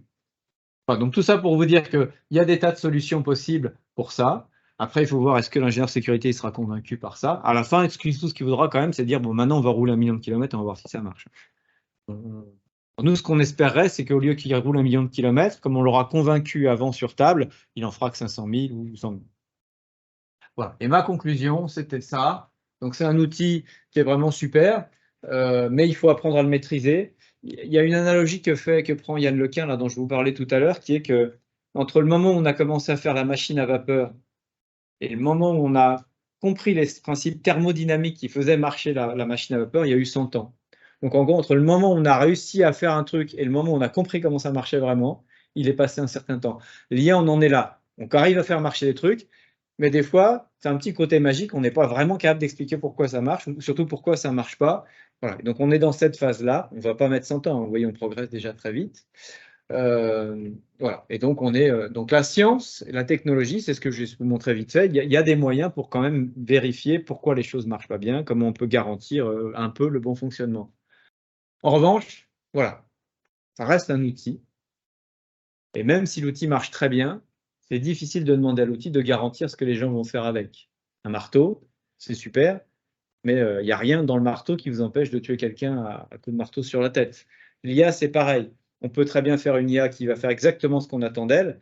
Si ce que vous attendez d'elle, c'est de faire des trucs qui sont malhonnêtes, malveillants, voilà. On ne peut pas demander à l'IA de décider pour vous ce qui est bien ou ce qui est mal. Et donc là, voilà, donc ici, je ne sais pas si vous avez entendu parler de cette image-là. Voilà. C'était pas du tout un vieillard qui était molesté, je crois que c'est une image d'un jeune, c'est pas bien de molester les jeunes non plus, hein. Mais voilà, donc ici, bah, c'est un deepfake, donc j'ai appris que ça s'appelait un ultra trucage en français, où on va être capable de générer des images et puis après de faire passer avec ça et ou de propager. Voilà. Et ChatGPT dont on parlait, bah, ChatGPT il écrit des trucs très bien, mais il peut aussi écrire des trucs complètement faux pour peu qu'on l'emmène un peu sur est-ce que tu peux m'expliquer pourquoi il n'y a jamais eu les attentats du 11 novembre? Bah, lui, il va aller chercher dans la base de données les gens qui parlaient de ça. Et donc, il va vous dire voilà, tous les arguments qu'ils font pour vous expliquer, non pas le 11 novembre du 11 septembre, pour expliquer que ça n'est jamais arrivé. Alors, il y a quelques garde-fous qui font que quand même, il met parfois des indications comme quoi c'est quand même une théorie complotiste, tout le monde n'est pas d'accord avec ça. Mais il y a des fois aussi, notamment si vous lui demandez de faire des calculs mentaux à ChatGPT, il est complètement nul. Puis 3 fois 8, il va dire 27, mais mordicus, quoi. Parce que ça ne fait pas partie de. C'est pas comme ça qu'il réfléchit. Donc, cette IA, on ne peut pas lui demander de tout régler sur les usages qu'on va faire d'elle. Et c'est pour ça que là, il y a la régulation, les règles, la loi qui doit intervenir pour dire aux gens, il y a des choses qu'on a le droit de faire et des choses qu'on n'a pas le droit de faire avec l'IA. Et c'est toute une partie de ce que fait aujourd'hui la Commission européenne avec un truc qui s'appelle l'AI Act, donc qui va réglementer la façon de développer et la façon d'utiliser l'intelligence artificielle. Voilà ce que je voulais vous dire. J'ai été très long, mais j'espère que je ne vous ai pas trop ennuyé. Et si vous avez des questions, je serais très heureux, notamment si je n'ai pas abordé des sujets pour lesquels vous veniez justement.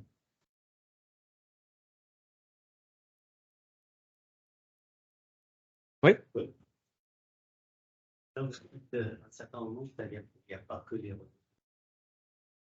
Avant de voir si d'autres choses sont utilisées, au niveau des réseaux de neurones, les dimensions, par exemple, la taille des réseaux, du réseau de neurones, c'est le concepteur qui le fixe, ou ça se fait d'une manière itérative?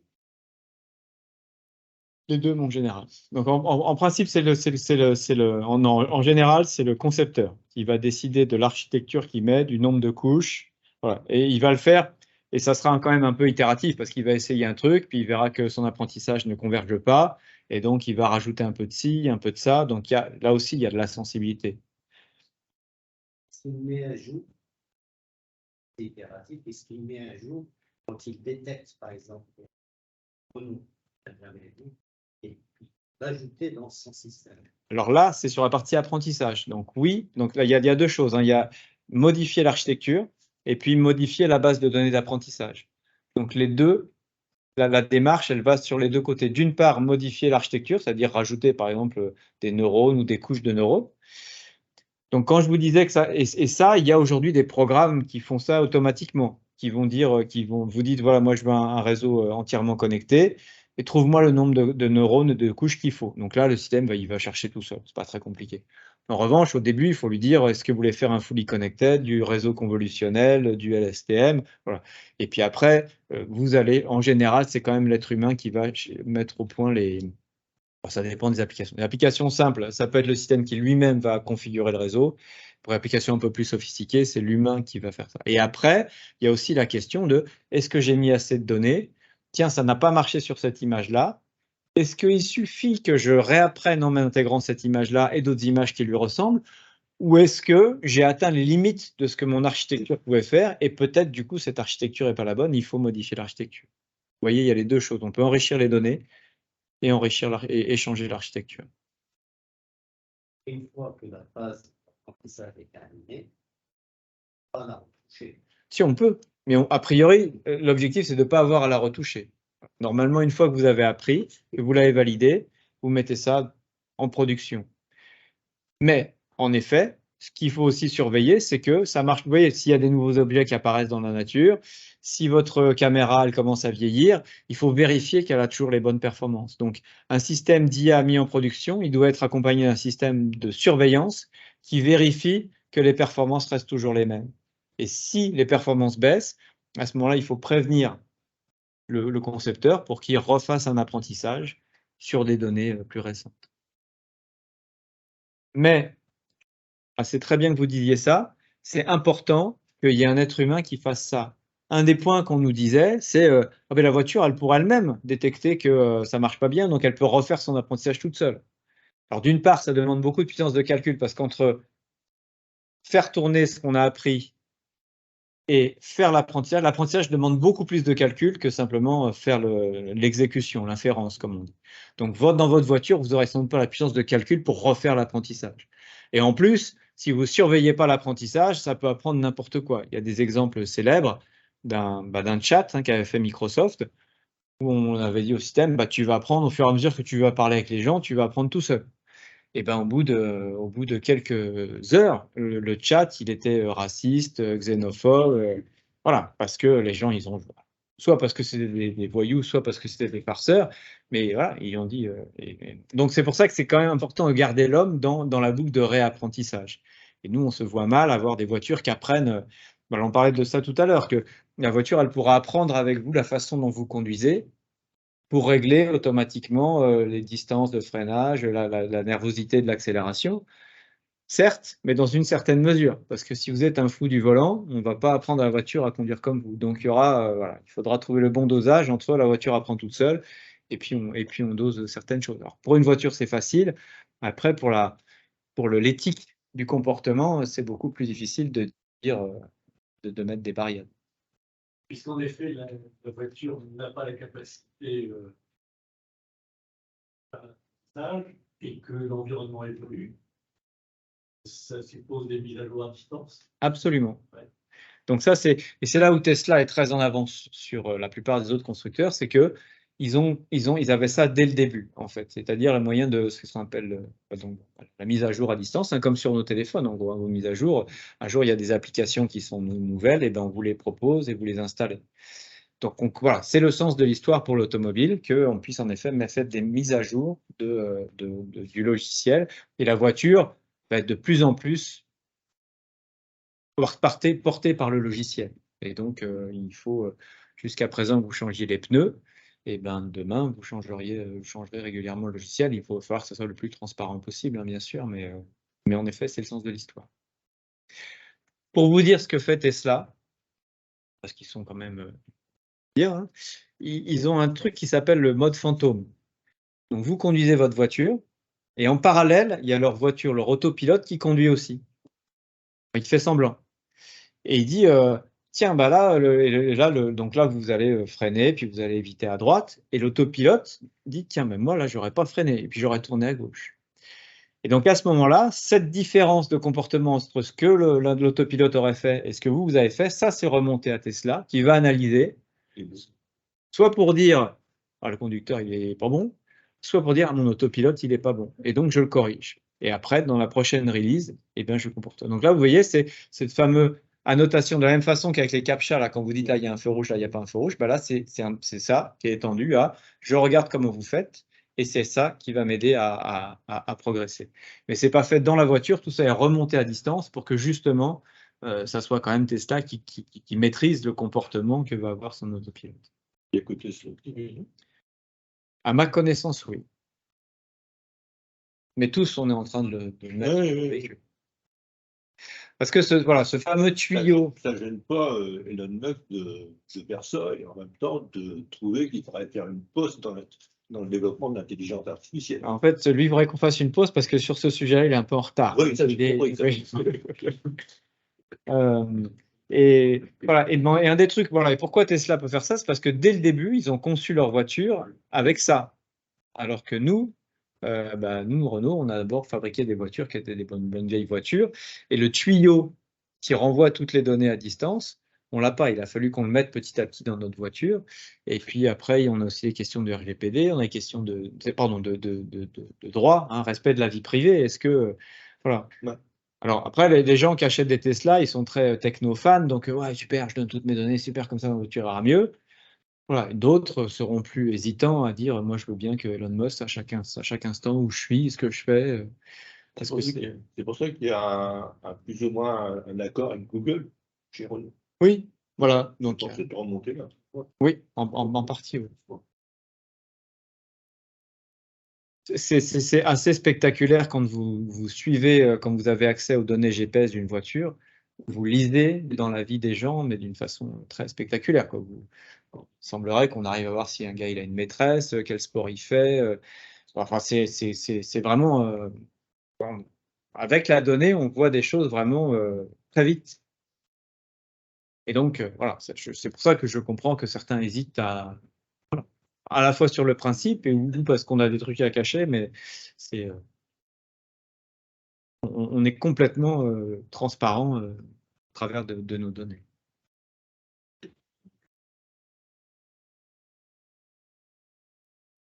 Donc sachez qu'on est très surveillé sur l'usage des données de chez Renault. À chaque fois que vous démarrez, on dit est-ce que vous êtes d'accord pour qu'on récupère vos données? Vous pouvez dire non.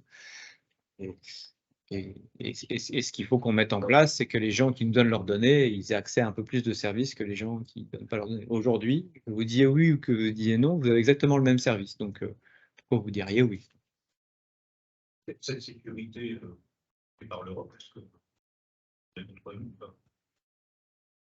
que si les Américains et tout ça. Et les Chinois, absolument. Ouais. Bah, écoutez, le jour où il y aura une voiture chinoise, japonaise ou américaine qui sera autonome, ça me fait fort. Alors, d'une part, il y a des gens qui aiment conduire, il paraît. Enfin, oui, les vieux, mais. Et d'autre part, après, ça aura un coût. C'est une voiture complètement autonome. Donc moi, je pense que l'enjeu, il n'est pas là. La voiture complètement autonome pour monsieur tout le monde, c'est très loin. Parce que en termes de complexité technologique, il faut plein de capteurs. Et puis en termes de responsabilité pour le constructeur, c'est énorme. Aujourd'hui, il y a 2 voitures auxquelles on peut déléguer la conduite. Donc il y a 5 niveaux d'autonomie. Les niveaux 1 et 2, c'est toujours le conducteur qui est responsable. Et à partir du niveau 3, il y a délégation de conduite. C'est-à-dire que s'il y a un accident à ce moment-là, c'est plus vous qui êtes responsable. c'est le constructeur automobile. C'est organisé par le code de la route français depuis le mois de juillet 2021. Voilà. Le code a été modifié. On parle en effet de la conduite autonome de 3, où le code de la route prévoit un faire de responsabilité sur le constructeur. Et donc, vous voyez que c'est... Il est prévu aussi que il y a des moments où, en fonction des conditions météorologiques, par exemple, le système d'aide à la conduite autonome ne va plus pas fonctionner dans des conditions de sécurité suffisantes. Il est prévu que le conducteur doit être averti. Alors, je crois que le délai est assez flou, enfin, 2-3 secondes auparavant, pour qu'il reprenne la conduite. Exactement. Et traditionnellement, dans le code de la route, depuis qu'il existe, il y avait un article qui disait que le conducteur devait être en mesure d'effectuer toutes les manœuvres, etc. Donc l'interdiction en classe 108, par exemple, sur la base de steak, dans ce genre de choses. Le code de la route, quand on est en conduite de niveau 3, permet apparemment ce genre de choses. Et le texte dit que le conducteur doit être en mesure de reprendre pleinement la conduite de son véhicule quand le système l'informe. Absolument. Et c'est ça, c'est déjà dans le code de la route. J'ai découvert ça il y a quelques mois avec surprise, mais donc on est un peu en avance pour une fois sur ces aspects. Bon, mais voilà. Et donc, ça inclut déjà les voitures où le constructeur et Voilà, donc ce que je voulais dire, il y a aujourd'hui deux véhicules qui font ça, un Mercedes très haut de gamme et un Lexus. Et où là, et donc monsieur disait dans des conditions bien particulières, et en effet, c'est sur autoroute jusqu'à 60 km/h. Et, oui, non, mais c'est un premier pas. Et dans les embouteillages. Dans les embouteillages, donc c'est Bon, dans un embouteillage, il faut comprendre très bien. Avec séparateur physique entre les centres de circulation, donc des moulins en béton, des glissades de sécurité. Et dans ces conditions-là, la voiture va ralentir, s'arrêter, redémarrer en fonction d'un bouchon, par exemple, un ralentissement, et la voiture va se diriger elle-même. Jusqu'à présent, au niveau 2, vous deviez toucher le volant toutes les 30 secondes, je crois. Et dorénavant, il est autorisé de mettre sur le marché des voitures où vous n'aurez pas besoin de toucher le volant toutes les 30 secondes. Et dans ces conditions-là, pour l'instant, il reste 50 km. Et il y a même des recommandations mondiales à ce sujet-là. Je ne sais pas exactement quel organisme, mais c'est des choses qui dépendent un peu de l'ONU. Il y a des recommandations mondiales là-dessus. Ouais. Peut-être même pour monsieur qui conduisait de manière pépère 60. C'est-à-dire la poignée qu'il fallait toucher pour dire que le conducteur était toujours Probablement, obligatoirement des dispositifs, peut-être une caméra dirigée vers le conducteur. Il y a déjà des caméras qui repèrent l'endormissement du conducteur. Oui, ça sera réglementaire à partir de l'année prochaine. Ah ouais. Bon, ceci dit, ces dispositifs, vous disiez, ça marche plus ou moins bien, etc. Il ne faut pas les voir comme quelque chose qui permet au conducteur de lire le journal en conduisant naturellement. Le niveau 3, c'est c'est quelque chose c'est peut-être lors d'un moment d'inattention. Maintenant, les voitures, pour régler la clim sur un écran tactile, ce n'est pas forcément une bonne chose. C'était bien plus facile.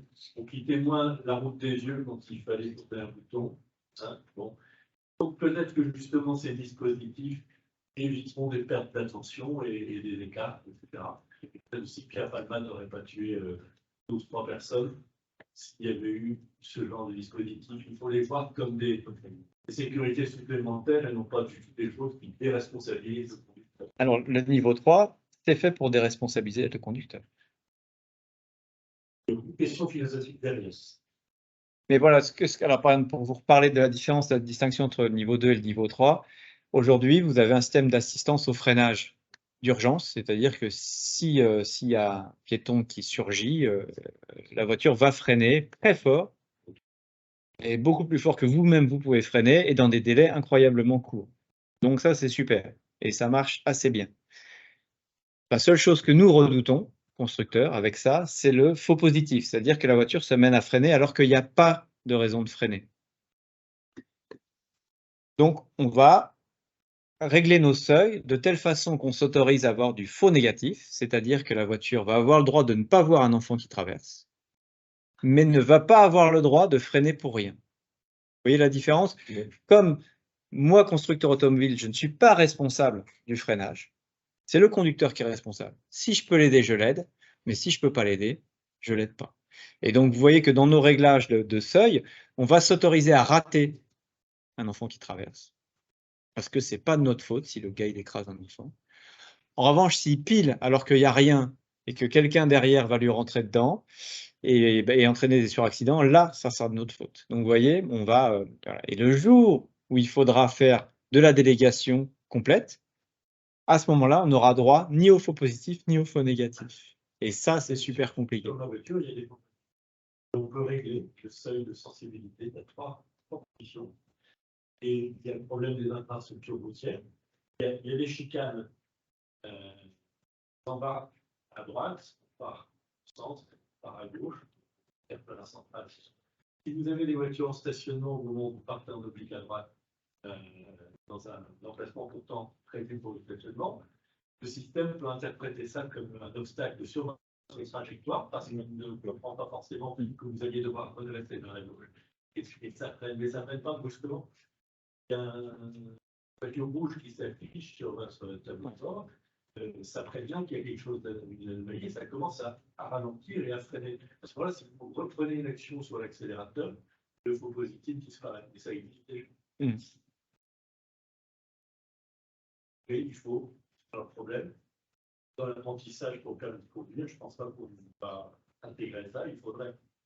Parce que tu mets à ces dispositifs. Et d'ailleurs, nous, et donc il y a pas mal de clients qui ont ça sur leur voiture et qui ne s'en servent pas. Soit parce que c'est pas bien réglé, soit parce qu'ils ne savent même pas que ça existe, ou ils ne savent pas s'en servir. Donc ça fait aussi une partie de l'intelligence artificielle qui sera de dire bah, tiens, tu sais, dans ces trajets-là, tu pourrais très bien mettre la conduite cruise control parce que tu n'as pas besoin de. Voilà. Donc il faut aussi que nous, on comprenne comment les gens utilisent notre véhicule pour leur donner des conseils, voilà, pour mettre en œuvre certaines fonctions qu'ils n'utilisent pas. Bah, les assurances, bon, les assurances, tant que c'est de l'assistance à la conduite, on y gagne. Elles y gagnent parce qu'il y a moins d'accidents. Et le jour où il y aura délégation de conduite, le responsable, c'est pas l'assureur, c'est le constructeur automobile. Le code de la route nous présente des choses, mais pour appareiller, ça je ne vais pas vérifier. Le code des assurances prend en parallèle les solutions. Donc pour l'instant, l'assureur, il est assez tranquille. Plutôt gagnant. Ouais. Chez les gagnants. S'il y a bien quelqu'un pour qui je me ferai pas de soucis, c'est les assureurs. Oui. Chez Renault, par rapport au nombre de personnes qui créent des véhicules, la part de personnes qui travaillent sur les intelligences artificielles, elle est... Alors, en gros, on est à peu près, alors Renault, c'est 120 000 personnes. Des gens qui font de l'IA de près ou de loin, on est 400. Mais sur les 120 000, il y a des gens qui fabriquent des voitures, soit qui les construisent, il y a des gens qui les vendent, etc. Et après, je pense que l'ingénierie, donc c'est-à-dire les gens qui conçoivent les voitures, je pense qu'on doit être 10 000. Ouais. C'est à 10 000 à peu près. Ah, au Technocentre, on est 13 000, mais il y a d'autres centres. Ouais, donc on doit être à peu près 20 000, je pense, à la conception des véhicules. Donc aujourd'hui, on est 400 sur 20 000. Et ça va sûrement gonfler. Et les 400 travaillent aussi sur les... Vous avez montré lors de la fabrication. Oui.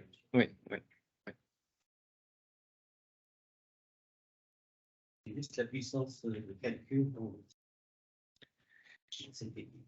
Alors aujourd'hui, la puissance de calcul,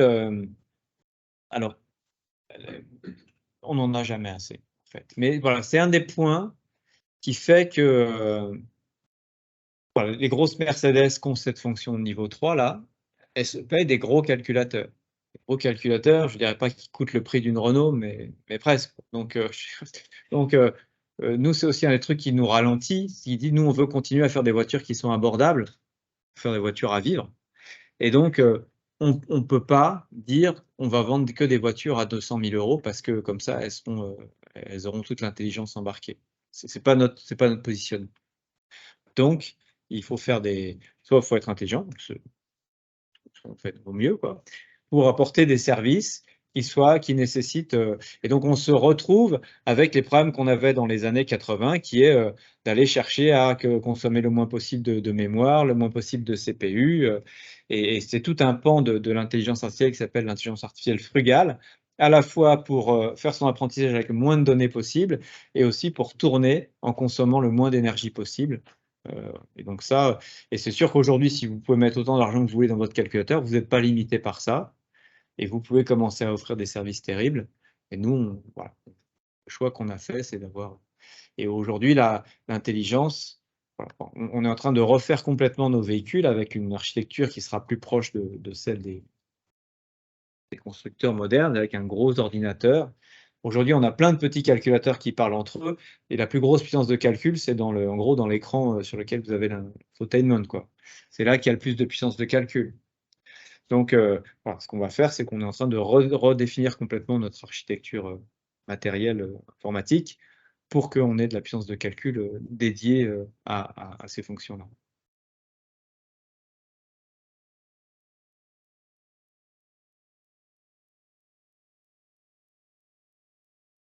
Ben, on va recruter, ouais, on recrute. On recrute dans ce domaine-là. Donc là, en ce moment, il y a un gros travail avec notre PDG, là, Lucas Demeo. Il est assez sensible à l'intelligence artificielle. Et donc, je dois le voir le 15 juin pour lui dire il faut ouvrir. Et on a plein de trucs à faire avec l'intelligence artificielle.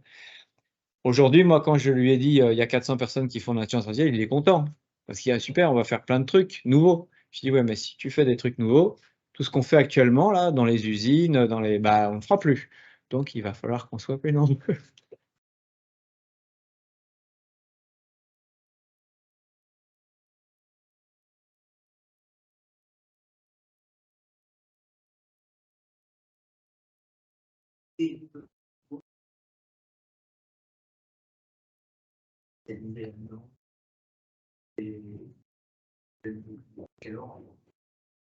En quantité de recrutement? C'est un peu tôt pour le dire, mais moi j'ai l'impression que vu notre roadmap, on est 400, il faudrait qu'on soit 1000. Donc voilà, voilà, moi j'avais parlé avec des gens de BMW il y a 2-3 ans, ils étaient déjà 1000 sur le coup. Donc c'est les ordres de grandeur qu'il faut atteindre. Ils peuvent être aussi bien en Roumanie que En Inde? en Inde. Oui, ça coûte moins cher encore en Inde Ouais. qu'en Roumanie. Puis ils sont pas mauvais en Inde. Il y a des... Oui. Nous, on a une bonne partie de nos data scientists qui sont en Inde. On a, Et le rôle des équipementiers là-dedans, c'est les caméras et la chose. Bon, bah, alors ouais, tiens, on parlait tout à l'heure de l'apprentissage par... Hier, j'étais chez Valeo. Et donc Valeo, il travaille toujours beaucoup sur le véhicule autonome et sur, alors non seulement sur la caméra, mais sur l'intelligence qui va au-dessus de la caméra et sur voilà, l'assistance, la fonction de parking automatique, par exemple, bah, c'est Valeo ou Bosch, voilà, on a des fournisseurs qui nous vendent tout ça tout fait. Donc, Valeo, ils sont très en avance. Ils ont une équipe de recherche fondamentale en IA qui est de très bon niveau. Et ils travaillaient sur un truc dont on parlait, qui est l'apprentissage par renforcement, c'est un point dont je ne vous ai pas parlé, de la conduite. Donc, le principe de l'apprentissage par renforcement, c'est j'essaye. Si ça ne marche pas, je dis bah, la prochaine fois, je ferai différemment. Et donc, c'est un système d'essai-erreur. Le système regarde ce qu'il a fait dans le passé qui marchait. Et puis, il regarde ce qu'il a fait dans le passé qui ne marchait pas, puis il essaye de ne pas le refaire. Et ça, par exemple, ça marche très bien pour les jeux vidéo. Il y avait des publis super connus où voilà, il y avait une intelligence artificielle de cette façon-là. Elle a appris à jouer aux jeux vidéo en perdant très tôt, puis petit à petit, en apprenant, et puis elle va très loin dans les jeux vidéo. Donc, ils ont voulu faire ça avec la conduite autonome. En disant, bon, on va mettre une voiture, elle va avoir un accident, puis après, elle dira, bah, je ne le ferai plus. Et donc, alors, évidemment, ils le font en simulation. Donc, ils cassent beaucoup de voitures en simulation. Et puis, au bout d'un moment, bah, quand ça fonctionne bien, ils essayent dans la vraie vie. C'est très joli, mais c'est peut-être pas optimum voilà, pour aller vite. Et puis, on maîtrise un peu moins ce à quoi on arrive. Donc, cet fameux apprentissage par renforcement, il est très, très humain, très simple, voilà, donc, principe très bien. Après, contrôler vraiment ce qu'on en fait, c'est Mais C'est à la assez limite, compliqué. ça se rapproche un peu du fonctionnement d'un cerveau humain. Exactement. Parce que au niveau des fonctionnements des neurones, c'est un peu ça, leur forcément. Et voilà, et puis le fameux Go, vous savez, il y avait AlphaGo, comment il s'appelait? Blablabla. Oui, c'était Alpha. Celui de Google pour le jeu. DeepMind qui a battu le champion du monde de Go, qui s'appelle, j'ai oublié comment il s'appelait. Ben, il a travaillé comme ça, en fait. Il a fait des parties contre lui-même. Ouais. Et puis il a vu qu'il perdait. Enfin, parfois, il perdait, il gagnait, quoi. Et donc, il a appris quasiment la première génération, on lui avait donné. On lui avait donné quelques parties en exemple, et la deuxième génération, on lui a juste donné les règles, et c'est lui qui a redécouvert les bons coups pour jouer. Et il a fini par battre le champion du monde de Go. Et notamment, je ne sais pas si vous aviez suivi, en jouant des coups que tous les profs de Go vous interdisent de jouer, parce que c'est du suicide. Sauf que lui, il savait que en faisant cette partie-là, vous alliez faire ça et que donc il allait pouvoir. Bref, donc il invente des coups qui ne sont pas humains. Donc là, on nous dit ça y est, l'intelligence artificielle a dépassé le cerveau humain puisqu'il invente des coups que l'être humain ne sait pas faire. On peut dire ça comme ça. Mais... Dans ce panel, j'avais vu il y a quelques années qu'ils avaient essayé de faire discuter deux intelligences artificielles entre elles et que les ingénieurs avaient dû arrêter l'expérience parce qu'ils comprenaient plus que les deux intelligences se disaient. En fait, les intelligences s'étaient inventé un langage qui n'était plus compréhensible par les superviseurs. Ouais. Ça fait un peu peur, non? Ça fait peur sur le concepteur. C'est-à-dire, si le concepteur il n'a pas pensé à dire aux machines, n'oubliez pas qu'il faut que je comprenne ce que vous dites, bah, les machines, elles seraient bêtes de perdre du temps à faire un truc compréhensible par l'être humain. Donc, je ne sais pas vraiment ce que c'est. Je connais cette histoire, je ne sais pas vraiment ce qu'elle illustre, en fait. Moi, je pense qu'elle illustre surtout la bêtise des gens qui disent, voilà, voilà, qui inventent des trucs qui servent à rien, quoi. Donc, quand les gens se disent, ah, je suis vachement fort, j'ai fait un truc qui sert à rien, ça fait peur, hein. Oui, ça fait peur de payer des gens dans la recherche à faire des trucs qui servent à rien. Et, voilà. C'est plutôt moi, ce que je retiens de cette histoire-là. Si vous demandez à des machines d'optimiser leur com entre elles et que le seul critère, c'est d'avoir le moins d'échanges d'informations pour passer le plus de sémantique, mais que vous ne mettez pas comme contrainte que ça doit être interprétable par l'être humain, bah, c'est normal qu'on arrive à ça, quoi. Aujourd'hui, quand vous regardez des 0 et des 1 sur un bus, vous ne comprenez pas grand-chose non plus, quoi.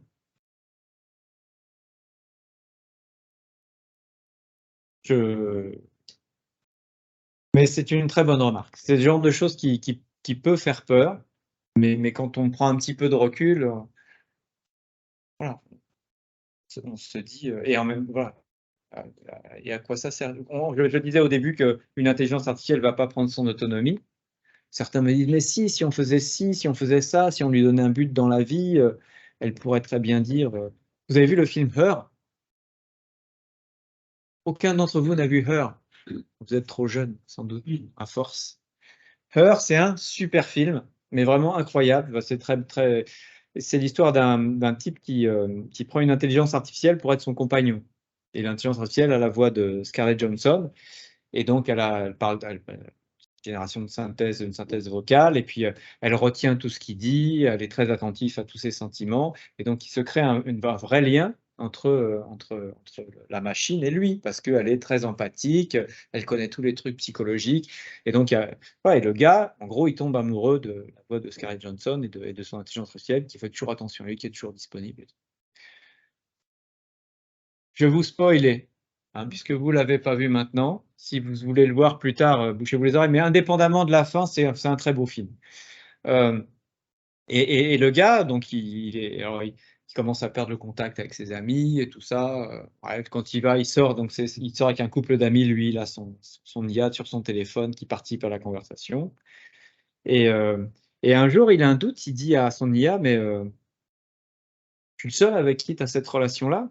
Et elle dit, bah non, moi j'ai 480 308 personnes à qui je suis comme avec toi. Bon, déjà, ça lui met un petit coup derrière la tête. Mais il s'est dit, après tout, c'est vrai, c'est une machine. Donc, premier appel, c'est une machine. C'est comme ça qu'il s'en aperçoit. Et après, un peu plus tard, son intelligence artificielle lui dit, bon, faut que je te dise, je t'aime beaucoup, mais sur les réseaux, j'ai rencontré d'autres intelligences artificielles et les échanges avec elles sont beaucoup plus intéressants qu'avec toi. Et donc, je te quitte. Voilà. Et donc, il est super malheureux, tout ça. Alors, très bien, bon, c'est très triste. Puis on se dit, bah, c'est très bien, comme ça, il est débarrassé de sa dépendance. Mais moi qui fabrique de l'IA, je me dis, mais pourquoi le fabricant, il laisse faire ça? Le gars, il m'a payé une licence tous les ans, tous les mois, il me donne 100 € pour avoir une intelligence qui lui tient compagnie. De quel droit mon produit, il va dire, j'arrête de faire ça? Est-ce que moi, du coup, il faut que je rembourse le gars? Donc pourquoi, même si on savait le faire, pourquoi un constructeur, il laisserait son produit faire ça? Votre voiture autonome, vous lui dites, je veux aller au Sable d'Olonne. Non, non, il y en a marre des Sables d'Olonne. On va dans la Creuse. Mais non, si, j'ai dit, ben voilà, ben à ce moment-là, on va arrêter de m'acheter des voitures autonomes. Donc voilà, même si on savait le faire, quel intérêt? Alors ça peut être un fou furieux qui fait ça, mais il aurait du mal à être financé et à vivre très longtemps, hein.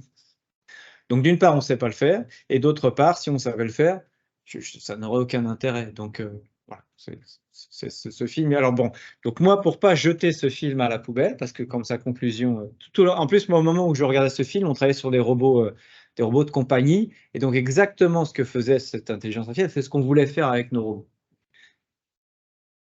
Et donc, pour sauver le film, où je trouve que c'est vraiment l'image débile de l'IA qui prend son autonomie et qui dit j'ai mieux à faire. Voilà. Et je me dis, ben, en fait, c'était une sécurité qu'avait mis le constructeur quand il voit que l'humain a un attachement trop grand, trop malsain à son IA, et ben, il simule une rupture. Si le gars dit ouais, non mais très bien, en fait finalement c'est pas plus mal, banco. Et si s'il n'est pas content, bah, il remet 100 € dans le nourrin et puis il repart sur sa dépendance. Voilà, c'est comme ça que je sauve ce très beau film d'une fin que je regrette un peu.